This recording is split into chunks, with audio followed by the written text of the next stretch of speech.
Bom dia a todos, eu sou o Felipe Pereira e esse é o Driven by Data, o podcast da máquina de dados sobre Big Data e Machine Learning. No podcast de hoje eu quero falar com vocês sobre KPIs para times de dados.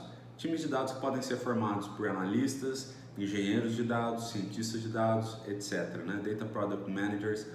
E esses times geralmente produzem produtos de dados, um data lake, um data warehouse, um dashboard, que geralmente são alimentados por um pipeline de ETL ou ELT. É interessante ter KPIs sobre o processo do trabalho, ou seja, sobre os metadados desse processo, para que você tenha uma melhor governança do seu ambiente. Essas dicas são baseadas no artigo do Jesse Anderson, que é um engenheiro de dados, e você encontra o artigo completo na nossa última newsletter Update Sem Web. Está lá no nosso blog, o maquinadedados.com.br/blog. É só visitar e você pode ler o artigo completo lá. Tá? Hoje eu trouxe para vocês algumas das principais métricas que eu também implemento nos times em que a gente atua. A primeira métrica é a quantidade de queries que o negócio consegue resolver sozinho, Ou seja, geralmente você tem uma equipe de dados criando todo o pipeline, uma infraestrutura, e você tem as áreas do business consumindo esses dados. Pode ter pessoas fazendo consultas diretamente no banco de dados, podem ter pessoas usando ferramentas para relatório, pessoas usando ferramentas para dashboard, então elas estão consumindo esse dado. O ideal é que essas pessoas tenham autonomia para sempre construir seus relatórios e executar suas queries e não demandem da equipe de dados. Então a quantidade de demanda pode ser controlada através do número de chamados, por exemplo, que é aberto, quantidade de requisições, e a prevenção disso pode ser feita com treinamento, melhor documentação, normalização de dados e também uma melhor modelagem, uma padronização e uma melhor modelagem dos dados no banco de dados. Tudo isso reduz a necessidade de acionamento da equipe técnica e aumenta a autonomia da área de business. Uma outra métrica bastante importante para monitorar é a quantidade de erros no pipeline.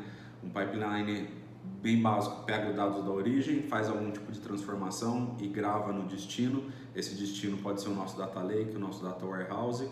Erros acontecem, geralmente a equipe técnica está de olho no erro e já corrige, mas é interessante também ter esse erro num dashboard, num relatório, para que você possa acompanhar ao longo do tempo a quantidade de erros, entender causa raiz e com isso diminuir, agir proativamente para diminuir os erros no pipeline, Porque a gente sabe que o trabalho principalmente dos engenheiros de dados é dividido em desenvolvimento de novos pipelines e correção, manutenção de pipelines em produção. Então, quanto melhor você monitorar, quanto melhor for a sua análise de causa raiz, menos erros irão acontecer e mais tempo as equipes de engenharia de dados vão ter para atuar em coisas novas, em novos projetos e que vão trazer inovação para a empresa. Uma terceira métrica bastante interessante, vinculada a essa parte do erro, mas mais com foco no dado, é a análise da qualidade dos dados.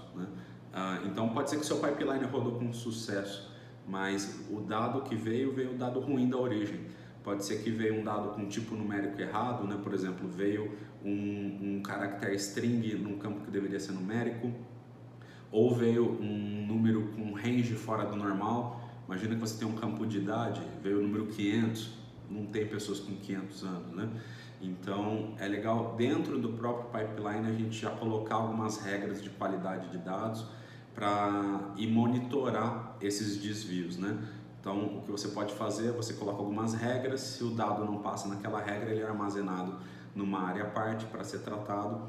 E é interessante também que essa quantidade de dados que não tem a qualidade esperada seja monitorada pelo mesmo motivo dos erros, Para que você possa analisar a quantidade, analisar a fonte, fazer uma análise de causa raiz e corrigir esse problema, porque é um problema que acaba sendo mais silencioso e geralmente vai estourar lá na frente quando alguém vai fazer um relatório, vai ver que os números não estão batendo ou o dashboard não está com a qualidade esperada porque tem algumas informações que destoam. E aí até acionar todas as equipes e verificar que o erro era lá na fonte, isso leva bastante tempo, o custo, né, de todas as pessoas envolvidas, a dor de cabeça, fora eventuais blockers que essa informação errada pode estar gerando para a área de negócio, né? Então essas são as principais dicas de hoje. Eu espero que vocês tenham gostado, que vocês possam usar no ambiente de vocês para aumentar a governança e a qualidade do trabalho de todos. Obrigado e um ótimo final de semana. Turn up volume.